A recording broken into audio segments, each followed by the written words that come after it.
Hello all, and welcome to Buddha-Dharma with Jikai. Last time we discussed the foreword to Zhiyi's XiaoZhiguan, written by Yuan Zhao during the Song dynasty.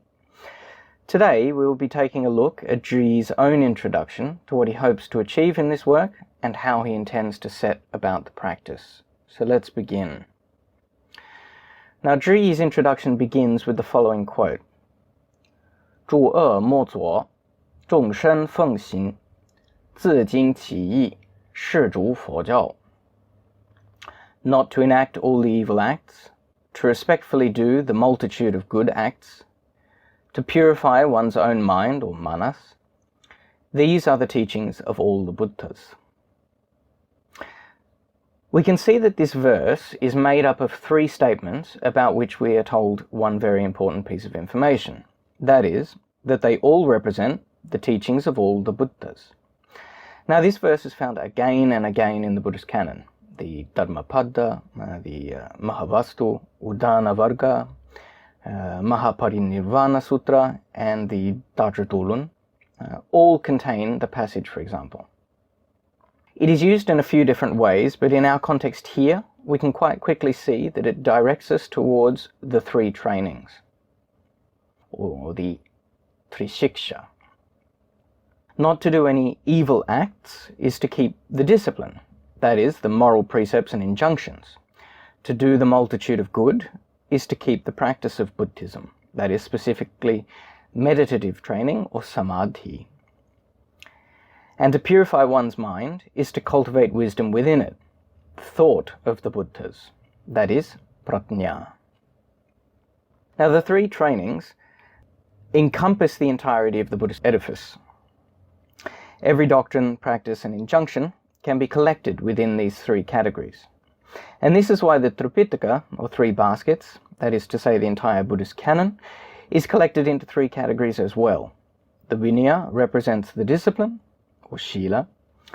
The Sutra represents the practices, or Samadhi. Of course, the Sutra are not limited to the practices.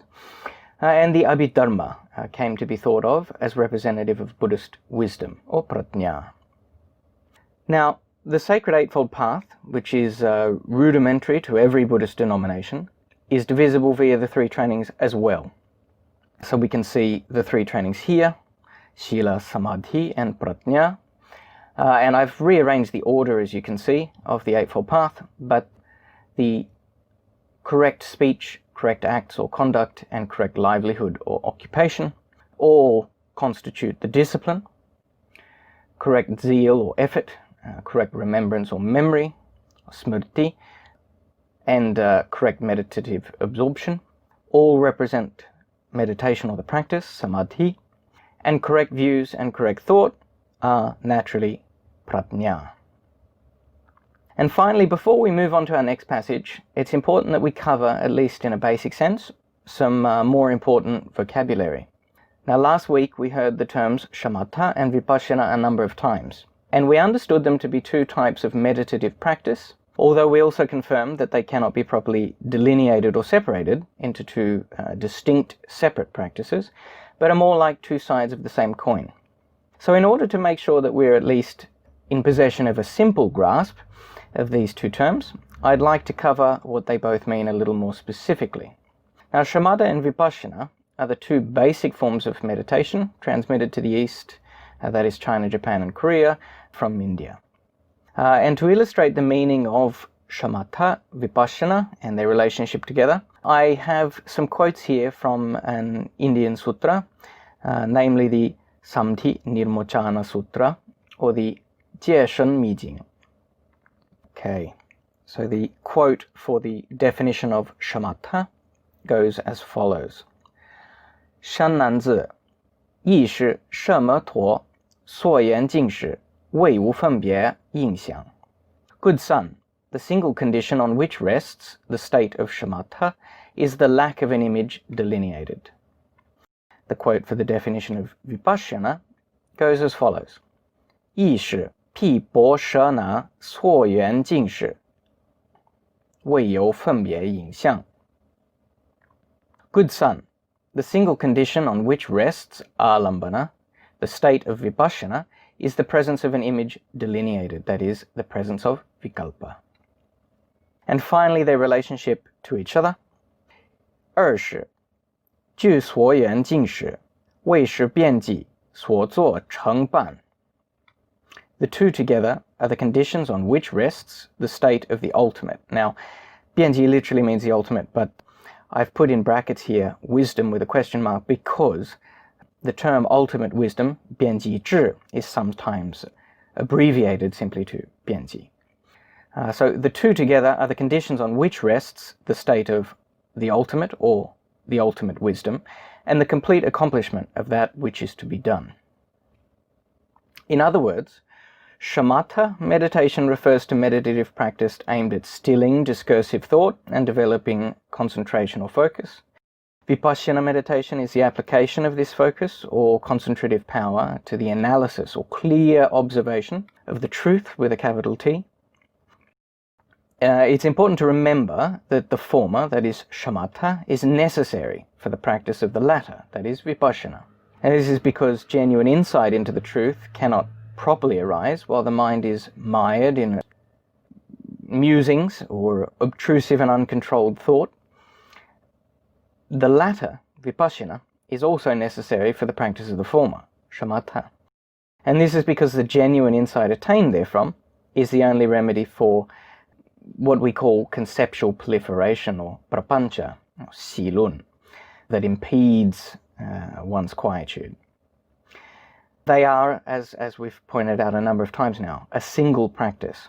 And this is why our meditation practice is referred to as shamatha and vipassana, zhi and guan, xi and kan, or cessation and contemplation meditation. So please remember that these two elements cannot be properly separated from each other and should usually be treated together.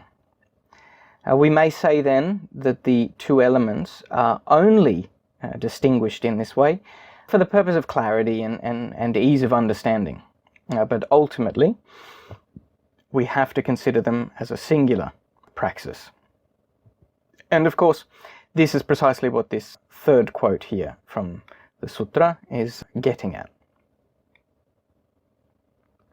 若夫逆患之法，入乃堕途，论其己要，不除之观而法. As for the Dharma of Nirvana, there are many paths of entry, but if we talk of the immediately necessary, it does not go beyond the two dharmas of shamatha and vipassana. Okay, so the first quote that Zhiyi gave us a moment ago gives us the three trainings common to all of Buddhist practice. More than that, it showed straight from the outset that Zhiyi wants to place his teachings firmly within the traditional framework. He will show, as you will see, that his system is not going to challenge this structure. In fact, he'll bring it front and center. We will show, I hope, that Zhiyi is clearly calling on the early tradition here, and that this pattern has been rather unfortunately either missed by the main translations entirely, or at the very least obscured in the English versions.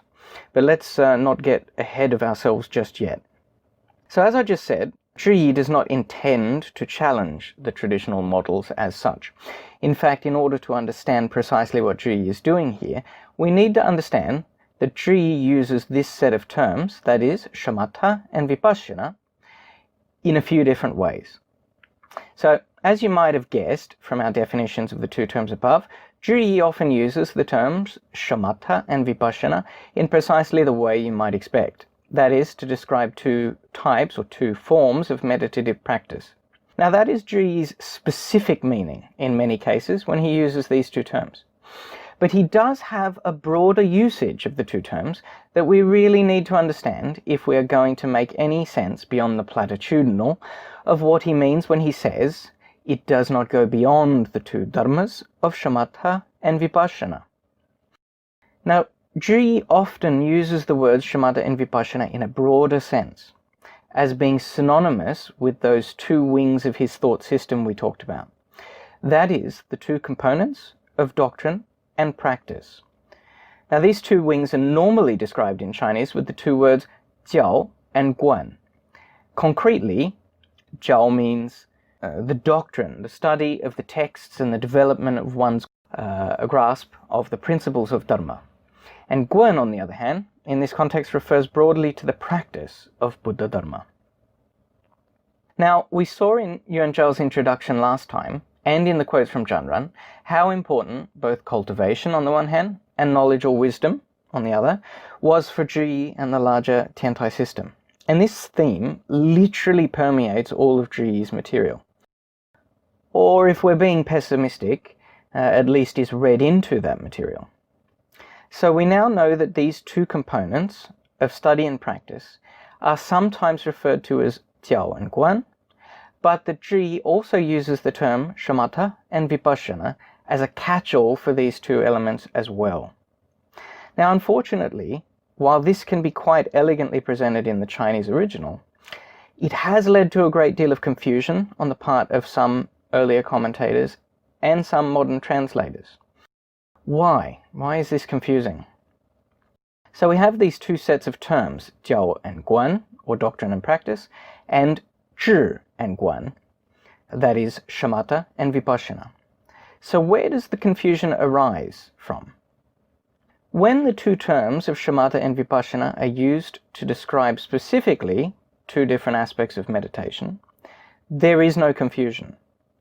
When Zhiyi uses Shamatha and vipassana to mean the same as the terms Jiao and Guan, is where confusion begins. Why? When the Chinese characters for Shamatha and vipassana are used to mean doctrine and practice, confusion arises because the terms flip around. That is, Shamatha stands for meditation and vipassana stands for doctrine. So Shamatha becomes practice here and vipassana becomes doctrine. Confused yet? You might have noticed, unfortunately, that the character for vipassana is Guan, and the character for practice here is the same character, Guan. You might then naturally assume that if you were matching the two sets of terms onto one another, you would no doubt match Shamatha with doctrine and match vipassana with practice. To understand why that is not the case, it might be a good idea for us to deal specifically with the Chinese meaning of the two characters, Zhi and Guan. The character Zhi literally means to still, to stop, or to quieten. Now, in the context of meditation, that is quite easily understandable, because a certain role of meditation is in calming and dispelling the less guarded forms of mind.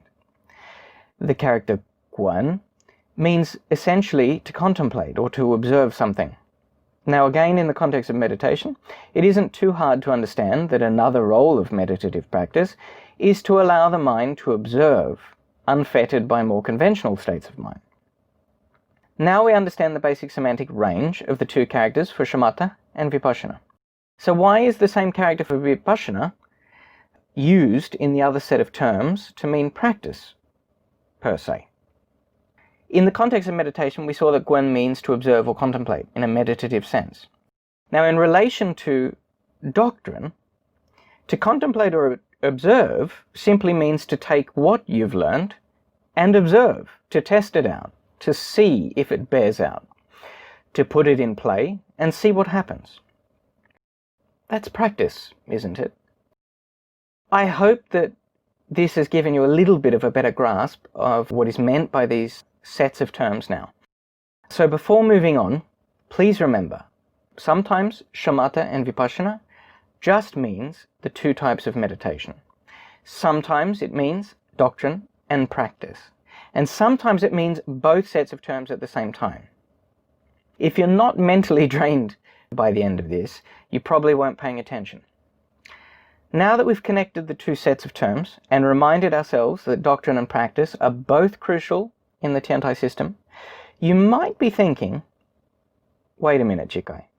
You said Zhiyi was going to continue with the traditional model that we saw in the three trainings of Shila, Samadhi, and Prajna.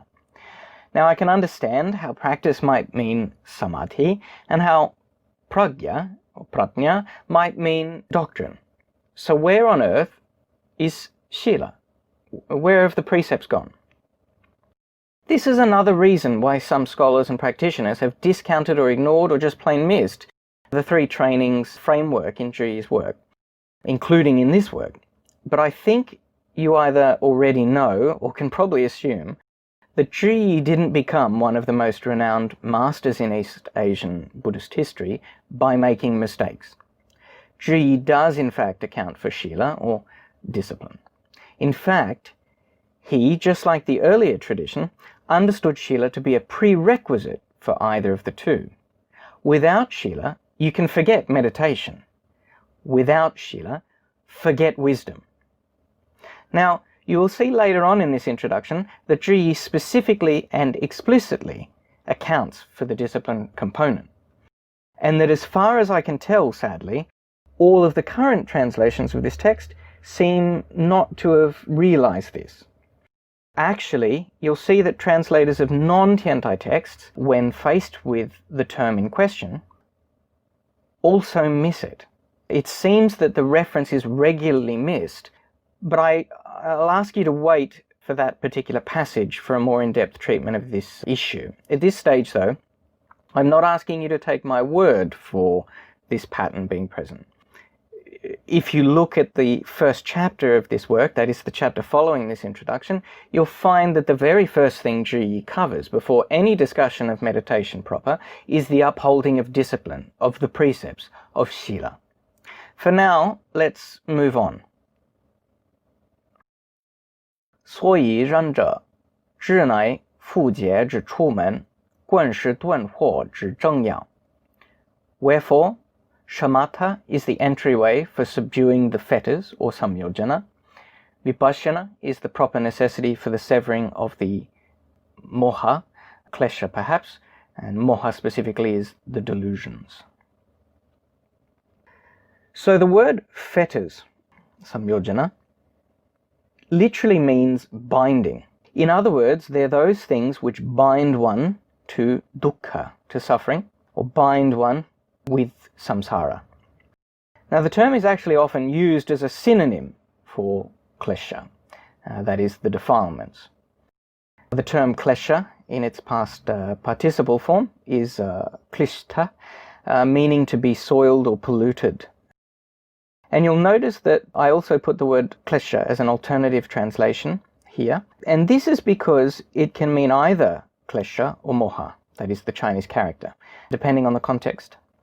However, given that klesha is essentially a synonym for samyojana, I tend to think that moha is more likely. Moha is one of the three akushala mula, that is the three unskillful roots. These are sometimes called the three poisons of greed, anger, and ignorance, or raga, dvesha, and moha. Nevertheless, there's a great deal of overlap between all of the key terms here. 智子爱扬信实之圣子，棍子策法圣洁之妙术. Shamatha, then, is the wonderful resource, perhaps implying the term sambhara, which cherishes and supports the mind and consciousness, that is, chitta and vijnana. Vipassana, then, is the sublime technique which encourages and generates divine understanding. So mind and consciousness, or chitta and vijnana here, in very simple terms, are the mind and its contents. Now, the Abhidharma Kosha and some of the earlier Abhidharma works essentially treat them as two names for the same substance, but the Mahayana in general differentiates them according to the Yogacara system. The only other thing to note in passing here is that I've added the possibility that Zhiyi had the Sanskrit term sambhara in mind here. Now this is not a big issue, but anyone familiar with the term will probably be able to intuit where the discussion goes vis-a-vis Zhiyi's inclusion of discipline or Shila. 智是禅定之圣因，棍是智慧之右极. Shamatha is the marvelous cause of dhyana concentration. Vipassana is the prerequisite of pratnya. So you might have noticed here that I switched from using the term samadhi to using the term dhyana here. So why is this? Well, the first thing to notice is the breadth of the term samadhi. Now, samadhi just implies a focused mental state. And so, as you might imagine, it can be applied rather broadly throughout the tradition. It is not immediately obvious, always, what kind of samadhi is being talked about. Now, sometimes samadhi and dhyana are used interchangeably. Now, when they're not meant as synonyms, dhyana usually refers to specific meditative states or absorptions. In particular, the four dhyana. But that discussion would take us away from the topic at hand. Now, you might have already guessed, but the interchangeability of the two terms was often exploited by Chinese masters who do enjoy a good wordplay when they can manage it. Two other points need to be raised here. First, that we have here again not only the importance of both doctrine and practice, but also the pairing of shamatha and cultivation, and meditation specifically, and the pairing of vipassana with doctrine, i.e. prajna. So we have absolute and direct evidence of the parallels that I've been explaining, and they are present in almost every line of the text. By the end of it, you'll probably never forget this schema. And something else might have clicked in your mind here. That is, that while samadhi is one of the elements of the three trainings, dhyana is one of the 6 perfections, or paramita. And by using the words samadhi and dhyana often interchangeably, Zhiyi is directly trying to cause a pairing of both sets, that is the 3 trainings and the 6 perfections, in your mind. And we'll see why a little further on, in a passage that, it appears, other translators have not, in my mind, fully appreciated. The final thing to note here briefly is that this text, the XiaoZhiguan, is a summation of the larger work by Zhiyi known as the Cidi-chanmen, or the Shichan Polomi. Now, Yuan Zhao, in his foreword, said that our text was like a synopsis of the Mohe-Zhiguan, and we mentioned that the title of our text and the title of the Mohe-Zhiguan are supposed to make connections in your mind. Nevertheless, as far as the actual methods described in our text, they are of the gradual and sequential type, and so properly represent the Cidi-chanmen, or the Shichan Polomi. Now, why am I bringing this up here? Well, the Shichan Polomi, the title Shichan Polomi, literally means explanation of the dhyana paramita. That is, the perfection of meditative practice. Now, in the Cidi-chanmen, Zhiyi explains what he means by terms like samadhi and dhyana. He explains what he means by these meditation-related terms. He also explains what he means by paramita in this context. And therein he has a hypothetical critic asking the question, why do we say samadhi, but we say dhyana paramita? That is, we add this word paramita, or perfection, to the term dhyana, but not to samadhi. And it seems like we're lifting dhyana up above samadhi somehow in doing that. Well, I've pushed Zhiyi's underlying theme ad nauseum here, that is, of his 2-winged system of doctrine and practice. In the Cidi-chanmen, to which our present text is related, Zhiyi pushes this emphatically. He says the following: 父子四禅中至定等，故说婆罗米。未到底众见禅，至夺而定少。四无死，定夺而至少。入车轮，亦强亦弱，则不任哉。四禅至定等，故说婆罗米。Furthermore, in the 4 dhyana, prajna and dhyana are equal. Therefore, we say paramita. At the stages prior to the dhyana, those are the stages sometimes referred to as anagamya samadhi, and during the course of the dhyana, prajna is extensive, yet samadhi is meager. During the course of the 4 formless dhyana, samadhi is extensive, yet prajna is meager. Like the wheels of a cart, when one is strong and one is weak, then it is unable to carry the load. In the four dhyana, pratnya and dhyana are equal. Therefore we say paramita. You'll notice soon that Zhiyi just up ahead basically uses the same words, but instead of referring to the specifics of dhyana, he relates his remarks there to the stages of the Shravaka, Bodhisattva and Buddhas respectively. Zhiyi also says the same thing in his discussion of the four dhyana in the Faje Tsidi Chomen. In short, don't take my word for the two-winged system being present in every line. Ask Zhiyi himself. You can find ample reference to it in all of his works. It is really important that when we translate these kinds of texts, we have an extensive grounding in the rest of the literature. Otherwise, we miss so much of the richness that these texts have to offer. I said that our text is a beginner's manual, but Zhiyi and Guanding were smart enough to write in such a way that beginners could use this text for their purposes, but that higher level disciples could also utilize the passages. I hope you're beginning to see why Zhiyi was sometimes referred to as Dongtu Shizha, or the Shakya of the East. 若人成就丁回而法，是乃自离理任法界之足. If one achieves the two dharmas of samadhi and pratnya, this amounts to the fulfillment of both the dharmas of benefiting oneself and benefiting others.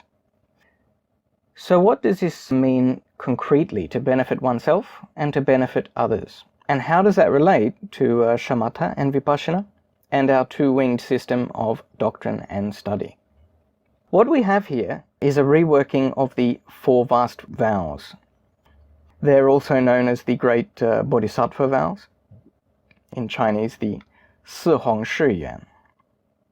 The four vows are as follows. 众生无边誓言度. Sentient beings are endless. I vow to liberate them. 烦恼无尽誓言断. Klesha are limitless. I vow to sever them. 法门无量誓言学. Dharma gates are infinite. I vow to study them. 佛道无上誓言成. The way of the Buddha is unsurpassed. I vow to accomplish it. Now, all of us in the Mahayana, at least in most Mahayana schools, take these vows. However poorly we might in reality live up to them. These four vows can basically be categorized into two categories, and these categories just happen to be both benefiting oneself and others, and doctrine and practice respectively. So, specifically, we can see that the first two of these four vows are referred to in Chinese as 下化众生, to transform sentient beings below, and this is to benefit others. And the latter two are translated as 上求菩提, to seek upwards to bodhi, and that is to benefit oneself. Finally, this conversation and its connection to the dual practices of shamatha and vipassana will help us properly to understand what Dengyō Daishi Saicho was getting at in his famous Sangye Gakusho Shiki. The passage of interest to us is the following. 过宝何无宝道信也，有道信人，命为过宝，故故人言，请寸是美，非是过宝。照于意于，自是过宝。故者又云：能言不能行，过之是也；能行不能言，过之勇也；能行能言，过之宝也。三品之内，未不能言，不能行，为国之贼。那有道心佛子，戏称菩萨，动豪君子，二是相极，好是欲他，忘极利他，自卑直利。Which I render in English as, what manner of thing is a treasure of the nation, or a treasure of a nation? A treasure is the mind of bodhicitta.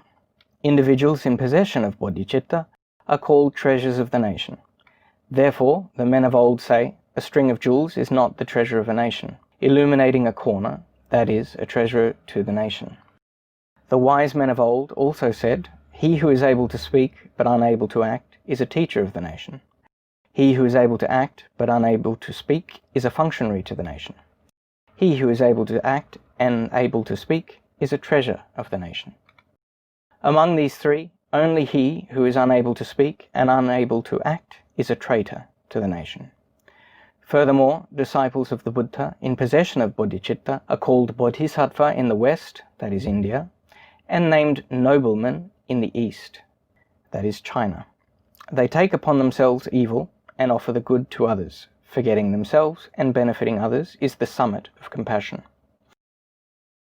Just very quickly, the reason India is referred to as the West is, of course, because India is west of Japan and China. Now, in the East, I'm thinking particularly in Confucian circles, what I've rendered here as noblemen, sometimes rendered in English as gentlemen, is the word junzi, which is a Confucian technical term. In very simple terms, it refers to the ideal man. Now, to be able to speak is obviously to know doctrine, and to be able to act is to cultivate the practice. To possess both is to be a treasure to your world. But to possess or know neither is to be a traitor. I think now we have all the requisite information to really appreciate the quote from the Lotus Sutra that Zhiyi gives us next. 故法华经云：佛子助大成，入其所的法，定慧理庄严，一自度众生。 Therefore, the Dharma Flower Sutra, that is the Lotus Sutra, says the Buddha himself abides in the great vehicle, that is the Mahayana, with such dharmas as he has obtained, and adorned with the powers of samadhi and prajna, with these he liberates sentient beings. This quote is taken from the second chapter of the Lotus Sutra, from the verse section. We have our two elements in perfect balance here in the Buddha himself, that is the doctrine and practice elements. So before moving to our next verse, because we've covered quite a lot of ground, it's worthwhile reminding ourselves of what Zhiyi has told us about Shamatha and vipassana. So very quickly, the descriptions he has given us of Shamatha and vipassana are the following. Shamatha is the entryway for subduing the fetters, or samyojana. It is the wonderful resource, or sambhara, which cherishes and supports the mind and consciousness, that is citta and vijnana. And it is the marvelous cause, or supreme cause, of dhyana concentration. And vipassana is the proper necessity for the severing of the klesha, or moha, the sublime technique which encourages and generates divine understanding, and the prerequisite of prajna. 当知自之二法，入车之双轮，尿之量矣。若便修习，即堕邪道。 You ought to know that these two dharmas, that is samadhi and prajna, or dhyana and prajna, or shamatha and vipassana, or practice and study, are like the pair of a cart's wheels, the two wings of a bird. If you one-sidedly cultivate them, then you descend to the heretical and the perverse. So we can see that Zhiyi is warning us, and that he's paraphrasing what we heard him say about dhyana paramita in his much larger Zidi Chanmen. 故经云：若边修禅定，福德不学智慧，命之也与；便学智慧，不修禅定，福德命之也狂。 Therefore the sutra says, if you one-sidedly cultivate dhyana and the gates of blessedness and virtue, that is Buddha-Dharma, yet do not study wisdom, or that is prajna, this is what is called ignorance. If you one-sidedly study wisdom, that is prajna, yet do not cultivate dhyana and the gates of blessedness and virtue, that is Buddha-Dharma, this is what is called derangement. Now the first thing that must be noted off the bat is that we aren't entirely sure which text Zhiyi is quoting from here. Dharmamitra leaves it at that, and Swanson tells us that he likewise does not know what sutra is being used here, but offers a passage from the Mahaparinirvana Sutra and suggests that Zhiyi might be paraphrasing here. Now, he may well be. My point that I'd like to raise here is twofold. First, that the topic of discussion here is so common that if Zhiyi was in fact paraphrasing, it might be nigh impossible to work out exactly which text he was working from. And secondly, that if one is familiar with earlier Abhidharma literature, what is being discussed here becomes abundantly clear. Now, I must confess, before we go any further, that I felt particularly uncomfortable making this part of the discussion, this part of the video. The reason for this is that both translators of this text are individuals who I admire greatly, individuals whom I have learned a great deal from, and to whom I am forever indebted for their tireless work in the field. The reason then that I feel so troubled about this section is that it appears to me that both translators missed the full significance of what is being suggested here, and that by doing so the entire schema that is being established here is potentially absent. The term which is not appreciated here, and thus we may say is the source of all iniquity, I have found to be consistently missed, in fact. That is missed in many, many other translations of Buddhist texts. After noticing that both translators miss this term, I checked other English translations of different texts in which this term appears.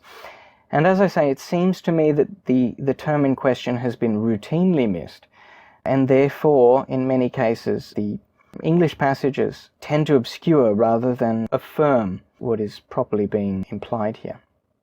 Now, don't get me wrong, to be sure, the term that is missed for good reason. For one, its meaning, that is the Chinese characters, look ubiquitously simple. But when this term is paired with wisdom, that is prajna, it can really only have one meaning. In fact, the quote that Dr. Swanson zeroes in on from the Mahaparinirvana actually proves the point I hope to make here. Before we get there, let us check both Bhikshu Dharmamitra's and Dr. Swanson's translation first, and then I'll explain what I'm talking about. So, Bhikshu Dharmamitra renders this passage in this way. Hence a sutra states, if a person is one-sided in the cultivation of dhyana absorption and merit, and thus neglects the study of wisdom, this results in delusion. If one indulges in the one-sided study of wisdom, and thus neglects the cultivation of dhyana absorption and its meritorious qualities, this results in derangement. And Swanson translates the same passage as, therefore it says in a sutra, one who disproportionately cultivates the blessings and virtues of dhyanic concentration and does not study wisdom is called stupid. One who disproportionately studies wisdom and does not cultivate the blessings and virtues of dhyana concentration is called crazy. Okay. Both translations here, if you ask someone who reads Chinese, look fine. They are perfectly fine and totally understandable. Dharmamitra seems to sense that something else is going on here because you can see that he translates the same term in two different ways, hedging his bets as it were. Unfortunately, neither option, in my opinion, gets the full message across. Swanson is more consistent, but sadly I think it likewise misses the details. You'll notice that my reading is quite different, and to get this reading and make it clear, I've added some punctuation to the original. Fu De literally means blessings and virtues, and so both translators take it simply to mean just that. But isn't this a little bit random? What I mean is, we are here and have been at length talking about the two wings of meditation and wisdom. So why is blessings and virtues just tacked on here? And if it really is just tacked on, as both translators appear to understand it, why is it tacked on to the meditation side of the equation, even when the sentences are reversed in the second clause? The obvious answer is that it isn't tacked on at all. It is there for a very specific purpose, and it is a common piece of Buddhist technical language.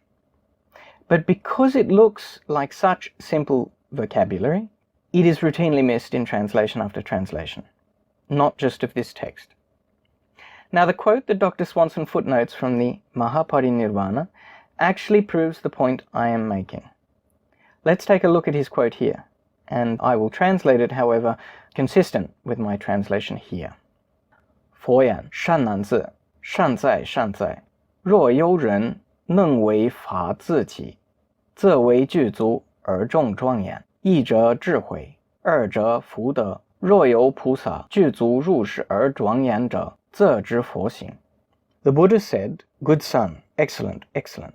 If there is an individual who is able to inquire for the sake of the Dharma, then he has the two types of adornment.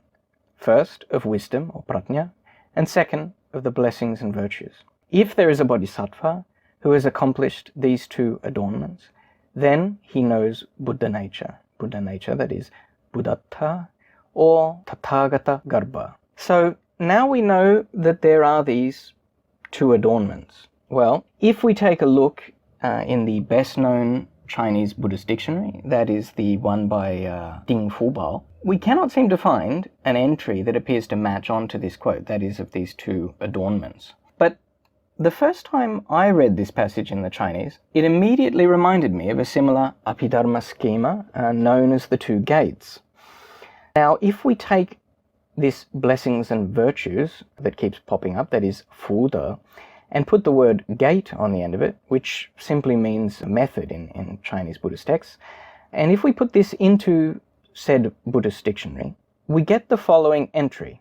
福德门二门之一，差别于智慧二业门。一、福德门，布施、持戒、忍辱、精进、禅定之五度为福德门。入于福德门，则一切之罪业戒除，所缘戒得。二、智慧门，了知诸法之实相谓之慧门，即般若也。入于智慧门，则不言生死，不乐涅槃也。The gate of blessings and virtues. One of the two gates, distinct from wisdom, which is also called a gate. First, the gate of blessings and virtues. The five perfections of dana, that is generosity, shila, discipline, kshanti, that is forbearance, virya, that is vigor, and dhyana, that is meditation, are the gate of blessings and virtues.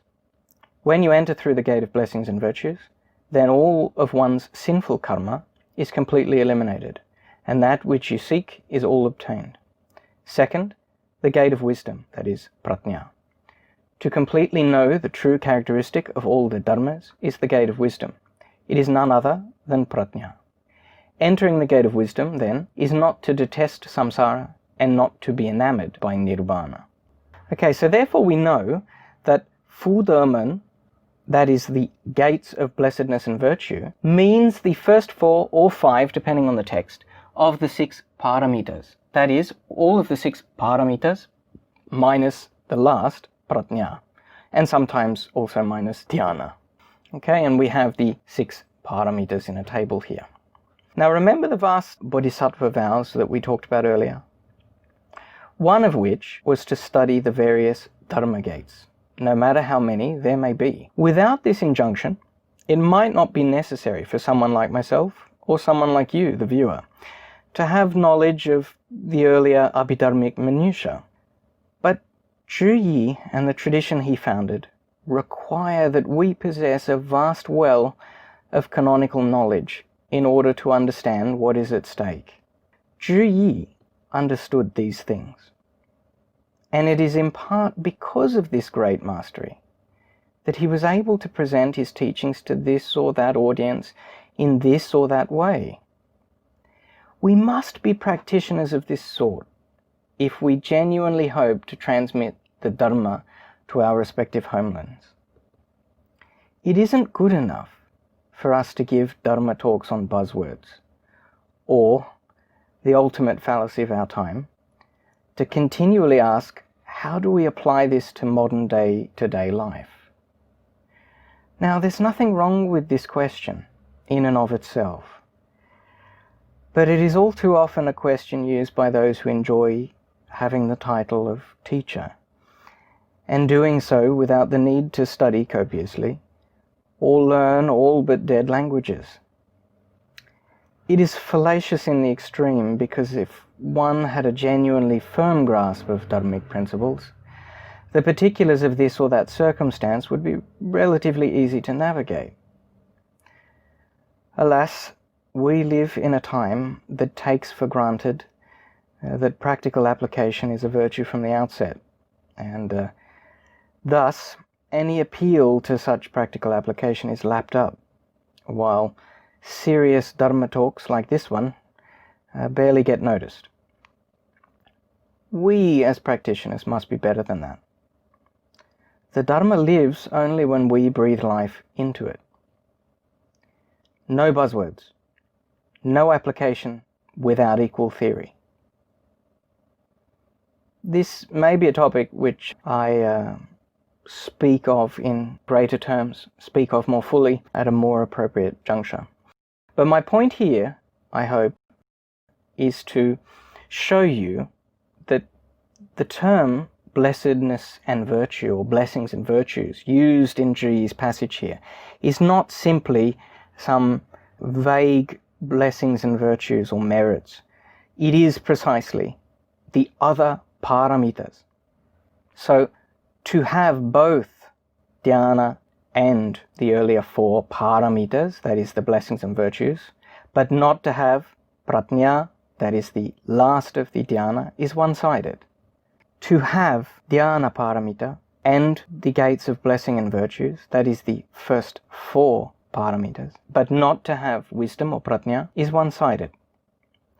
To have wisdom or pratnya, but not have dhyana and the other four paramitas, that is the blessings and virtues, is likewise one-sided. We are being warned of this. And we need to know that that's precisely what this passage means, because those first four paramitas are the elements which make up Shila, that is, the first of three trainings, the rudimentary prerequisites necessary for the cultivation of samadhi or pratnya.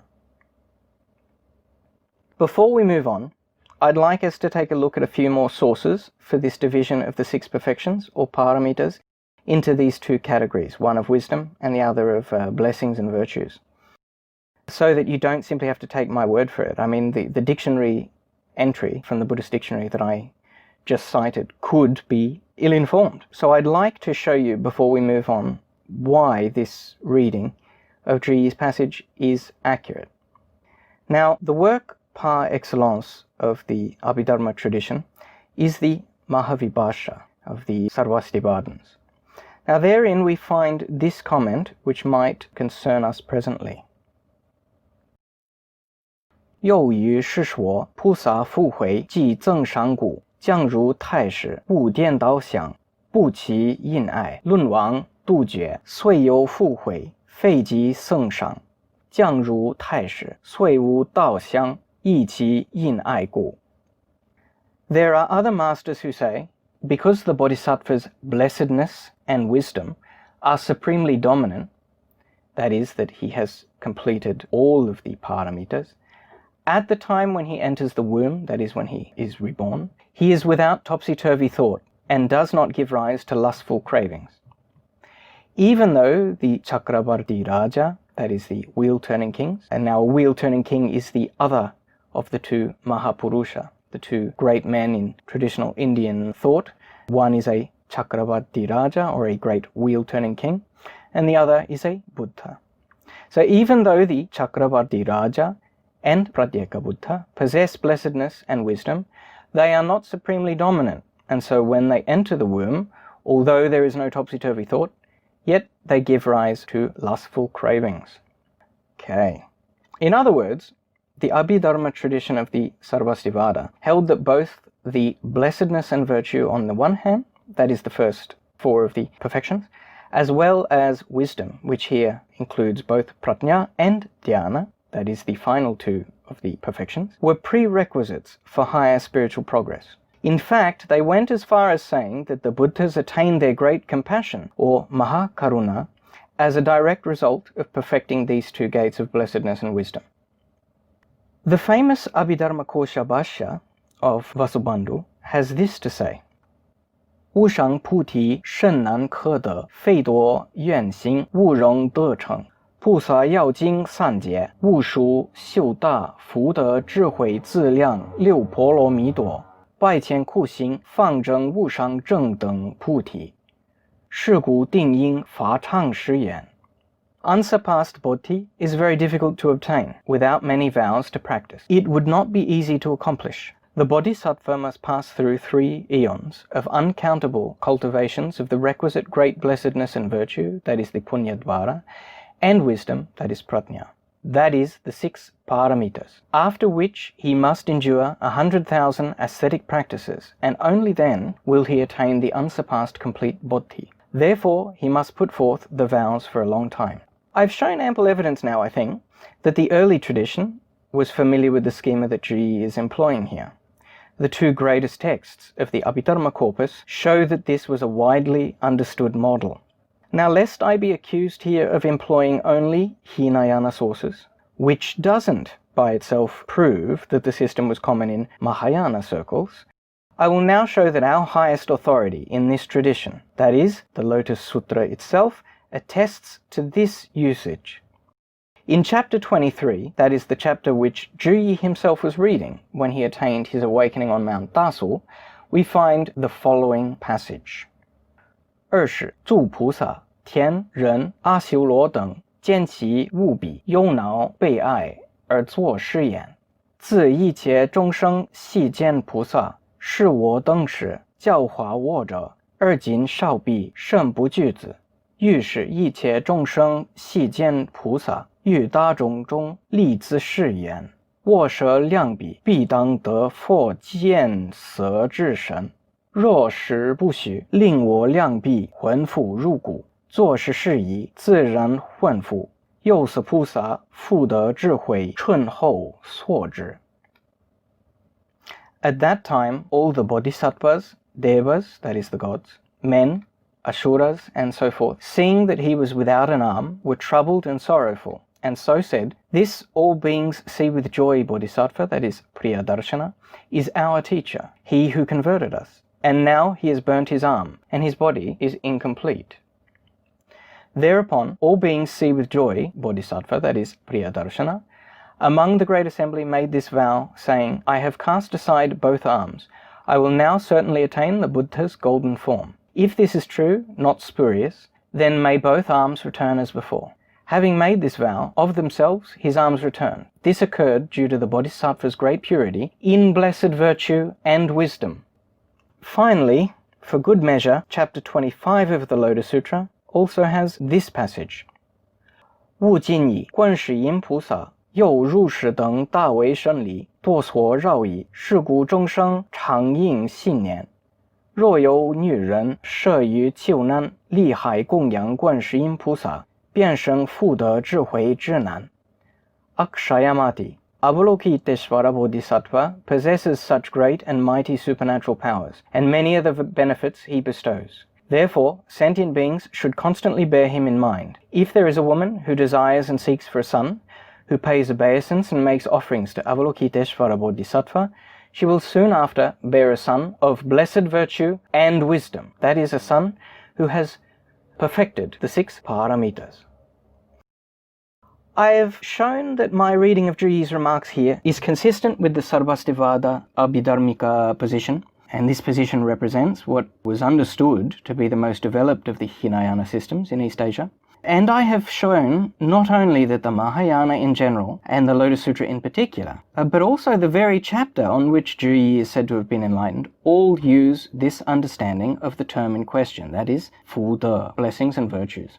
Finally, I will now show that even opponents of Zhiyi from other schools, that is, rival schools, who came after Zhiyi, understood his remarks here, in the text that we're dealing with, precisely as I do. Zongmi, who came during the Tang dynasty, says the following in his 大方广愿觉修多罗料已经略数，故以信专行，历代复觉，自佛属假设，辗转欲尽，等等相成，命命无尽。然所转法不出定慧，无修顿见，无定无慧，是狂是语。便修一门，悟明谢简，自二双云，乘凉助尊。故天台修心纵于智观。For this reason, transmission from mind to mind has occurred through successive generation without interruption, from the Buddha to Kashyapa, from person to person until now, passed on from lamp to lamp, illuminating without end. In this manner, the methods which have been transmitted do not go beyond samadhi and prajna, and the enlightenment cultivated is sudden or gradual. On second reading, I think I've translated this little part of the sentence not entirely accurately here. I would probably revise this to say the enlightenment is sudden and the cultivation is gradual. In any case, the meaning important to us is unchanged. Without samadhi, without prajna, there is derangement, there is ignorance. If one one-sidedly cultivates one gate, it is ignorance and wrong view. These two together carry one to become honored among bipeds. It's an epithet of the Buddha. Therefore, the Tiantai school cultivates the principles of shamatha and vipassana. The point has been made, I think, and I apologize for this great detour that we've taken. However, when one must challenge a prevalent pattern among translators on a significant topic, one ought to make their case properly and carefully. And I think to do any less would be to disrespect the individuals in question, and I genuinely hope that I may not be accused of doing that here. In any case, let's move on. 况欲之国，虽小不通，谢间论转，概无差别。The transgressions of derangement and ignorance, although they differ somewhat, in both the wheel of wrong views turns, as obscurations, that is, as nivarana, there is no difference. It's a very simple message here. Although the consequences of focusing exclusively on one or the other is different, both of those consequences are nivarana, that is, obscurations. And thus the difference between them is negligible. 若不均等，自则性怪怨悖，何能即等即过? If they, that is, samadhi and prajna, or dhyana and prajna, or shamatha and vipassana, are not even, this then is practice contrary to the complete and perfect. How could one quickly ascend to the ultimate fruit? So given the great rarity of complete and perfect awakening, how could one hope to achieve it without both wheels of one's cart? How could one hope to fly high, as it were, with only one wing? 故今云声闻之人，定离堕故，不见佛性。世主菩萨智慧力多，遂见佛性而不明了。诸佛如来定慧力等，是故了了见于佛性。Therefore, the sutra says, those who are Shravakas, because their powers of dhyana are numerous, they cannot see Buddha nature, that is, Buddhata or Tathagata Garbha. The Bodhisattva of the ten abodes, or Bhumi, their powers of prajna are numerous. Although they observe Buddha nature, yet they do not see it fully. All the Buddha Tathagatas, their powers of dhyana and prajna being equal, therefore they obtain complete vision of Buddha nature. So you'll remember that the quote by Zhiyi in the Tsudi Chanmen read very similar to this one. Just to refresh your memory, it read as follows: 父子四禅中至定等，故说波罗蜜，未到底，众间禅，知多而定少，四无色，定多而智少，入车论亦强亦弱，则不认在，四禅至定等，故说波罗蜜。 Furthermore, in the four dhyana, prajna and dhyana are equal. Therefore we say paramita. At the stages prior to the dhyana, and during the course of the dhyana, prajna is extensive, yet samadhi is meager. During the course of the four formless dhyana, samadhi is extensive, yet prajna is meager. Likewise, the wheels of a cart, when one is strong and one is weak, then it is unable to carry the load. In the four dhyana, prajna and dhyana are equal. Therefore, we say paramita. Alright, so our next line reads as follows. 义子推之智观，其废逆患大过之要门，信人修行之胜律，终得圆满之智慧，无上济国之正体也。Drawing from these examples, how could shamatha and vipassana not be the essential gateway of the great fruit that is nirvana? How could it not be the cultivator's supreme path of practice? How could it not be the returning point for the perfect completion of the multitude of virtues? And how could it not be the proper essence of the unexcelled ultimate fruit? Okay, so finally the two components are not treated separately anymore, and the fruits of their cultivation apply to both of them. That is, that shamatha and vipassana is the essential gateway of the great fruit that is nirvana. It is the cultivator's supreme path of practice. It is the returning point for the perfect completion of the multitude of virtues, and it is the proper essence of the unexcelled ultimate fruit.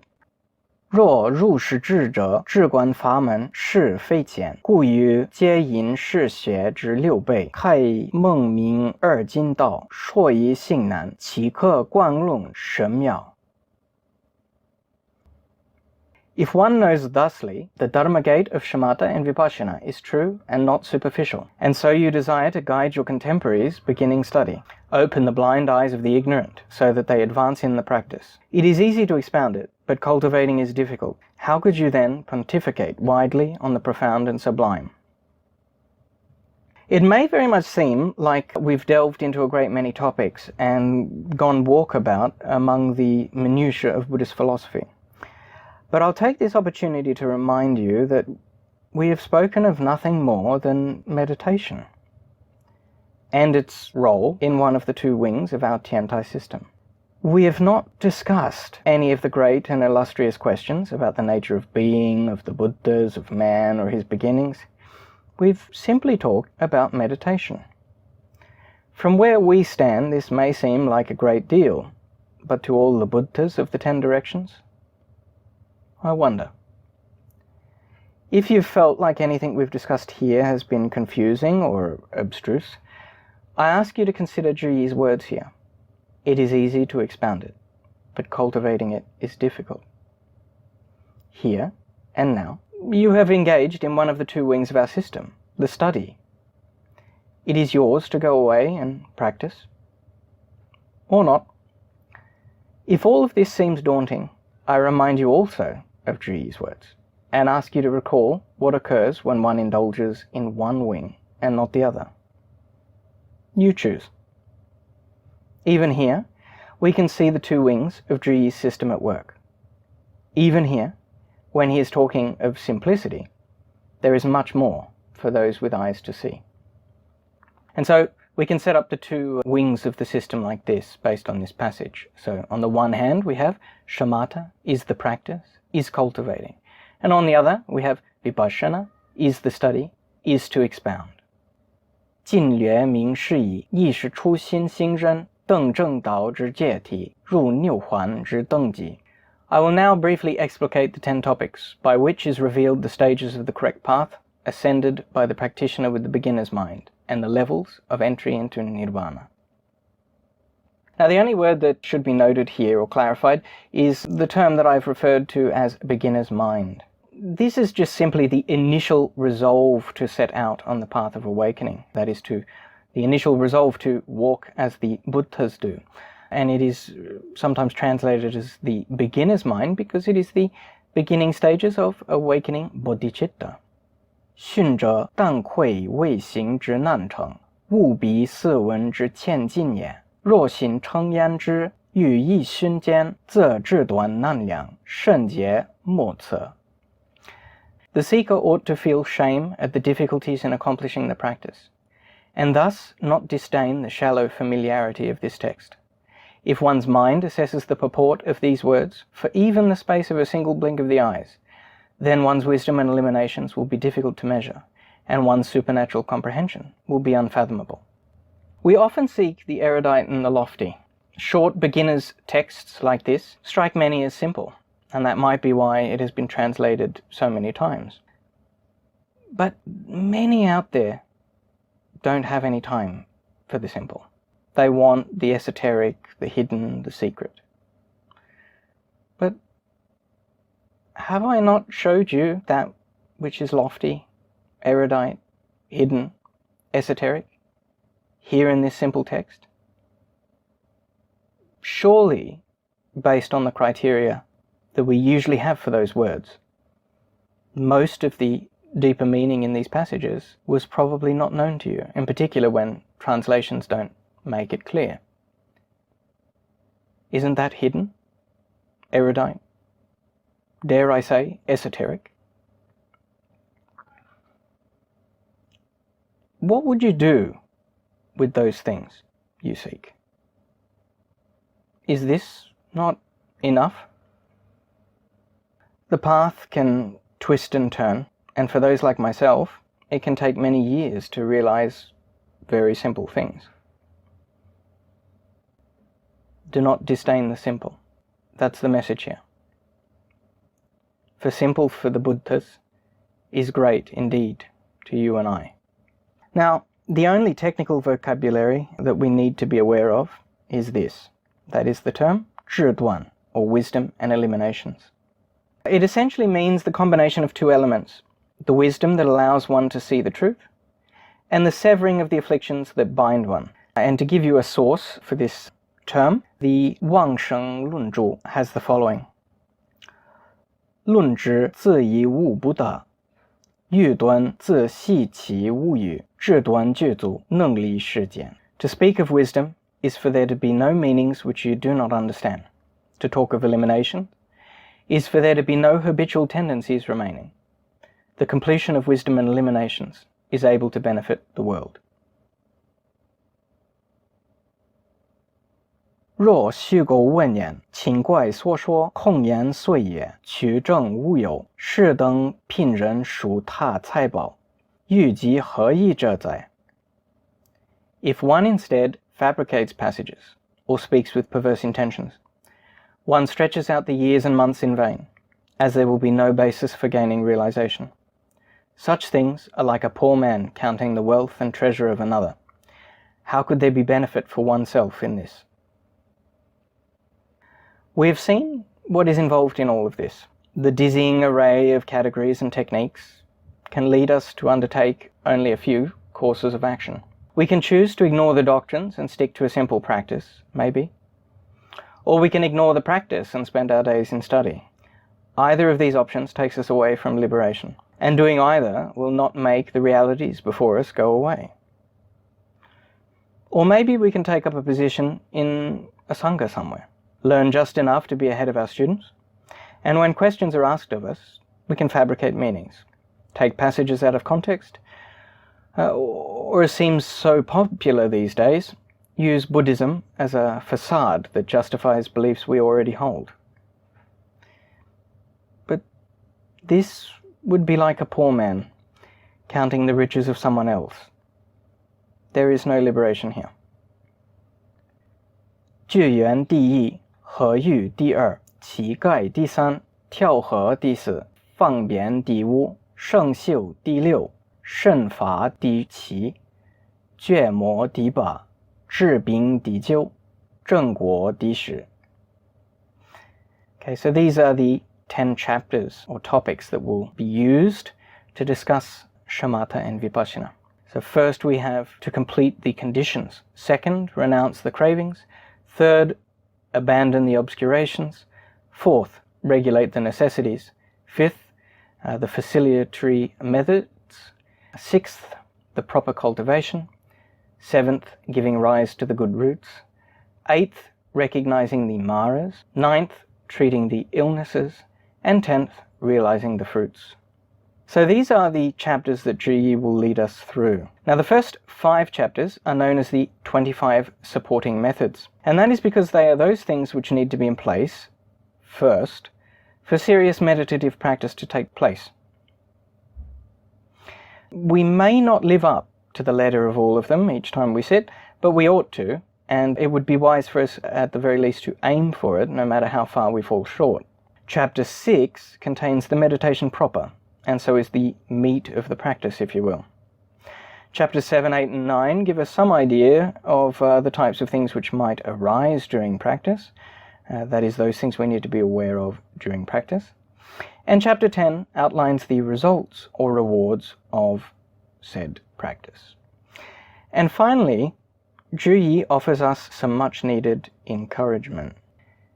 近曰句子是以一名秀之观者，自是初心学作之基要。若能慎取其意而修习之，可以安心面难，法定圣解。正于物漏之成过也.